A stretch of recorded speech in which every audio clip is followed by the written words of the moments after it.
Hello guys! Welcome to my vlog! Charot! Okay, for today's video ay i-share ko naman sa inyo yung experience ko dito sa journey ko kung paano ako na-monetize ni Facebook sa in-stream ads. Dahil nga ni merong mga naga-PM, may mga iba-ibang nagatanong kung ano daw yung ginawa ko at na-monetize ako dito kay Facebook in-stream ads. Okay guys, first and foremost, of course, kailangan ay naka-professional mode ang ating mga account. Which is halos lahat naman sa atin naka-professional mode na. So, ang kailangan natin gawin ay pumunta tayo sa professional dashboard. Tingnan laanganin natin dun kung ano yung meron tayo, kung saan tayo eligible. So guys, iba-iba kasi tayo ng tools. Yung iba merong stars, in-stream ads, bonuses, subscription. Sa case ko, ang meron lamang ako ay bonuses, in-stream ads, at saka subscription.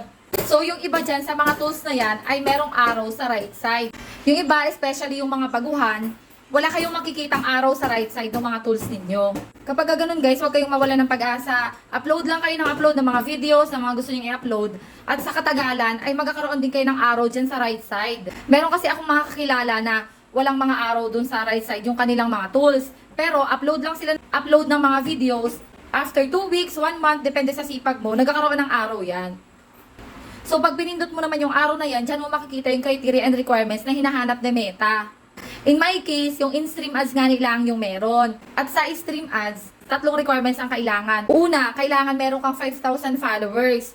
Guys, madali lang naman yung 5,000 followers na yan kung kayo ay marami ng friends before. Kasi auto followers mo na sila.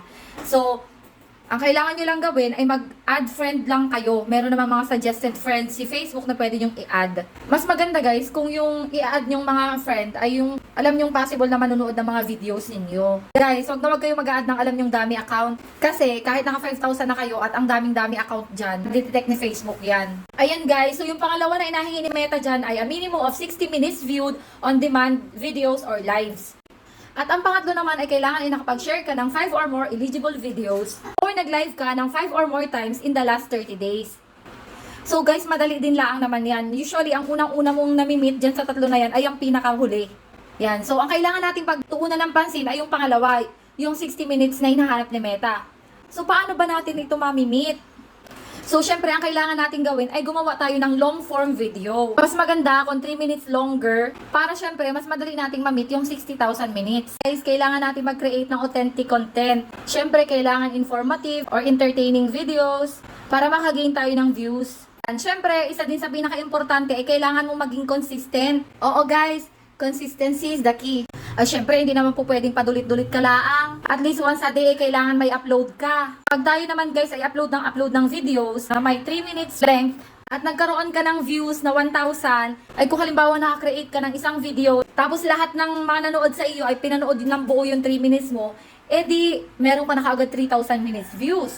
Nalalaman naman natin yan kung anong video ba dun sa mga ina-upload natin yung maraming views. Syempre, dun tayo mag-focus. Pag minsan naman, kasi may times talaga na mawawalan ka ng ganang mag-upload. Kasi minsan maiisip mo na parang, ano ba to? Kaya ko bang i-meet? Nagpapagod ba ako? Itong pagpapagod ko ba, magabunga man laang? Guys, always think positive lang tayo. Sa lahat ng bagay, wala namang overnight. Lahat yan, pinaghihirapan, di ba? Ako guys, talagang aminado ako na hindi talaga naging madali yung journey ko. Kasi maliliit pa yung mga anak ko, especially yung bunso ko.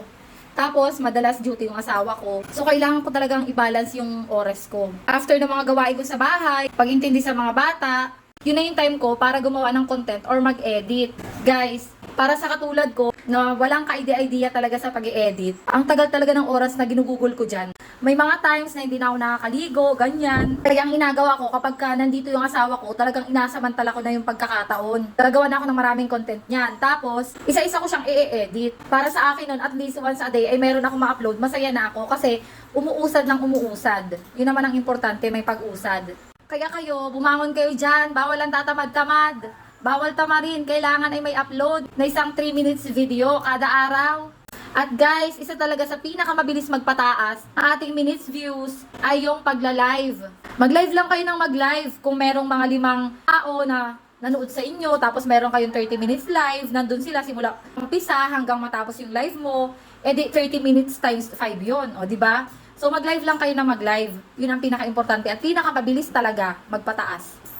At nga pala guys, kapag nag-upload kayo ng video, may makikita kayo dun na boost post, diba? Yung boost post na yon, kailangan mo magbayad kay Facebook. At meron yung advantage at disadvantage. Ang advantage nun, kung ano yung binoost mong video, mataas yung magiging reach niya. Parang nagpapakilala ka, magbabayad ka kay Facebook, in return, ikakalat niya yung video mo. So maraming taong makakita ng video mo na pwede nilang panoorin yun. At syempre, pag nagandahan sila, pwede ka nilang i-follow. Ang disadvantage naman nun, of course, mataas yung reach, mataas yung minutes view. Pero, hindi siya counted dun sa 60,000 minutes views na hinahanap ni Meta. Okay? So, nasa sa inyo na yon kung magbuboost kayo ng post ninyo or hindi. Okay, at ang last na pinakamasasabi ko sa lahat ay, please guys, huwag tayong mag-follow to follow. Ang follow to follow po kasi ay illegal activities kay Meta.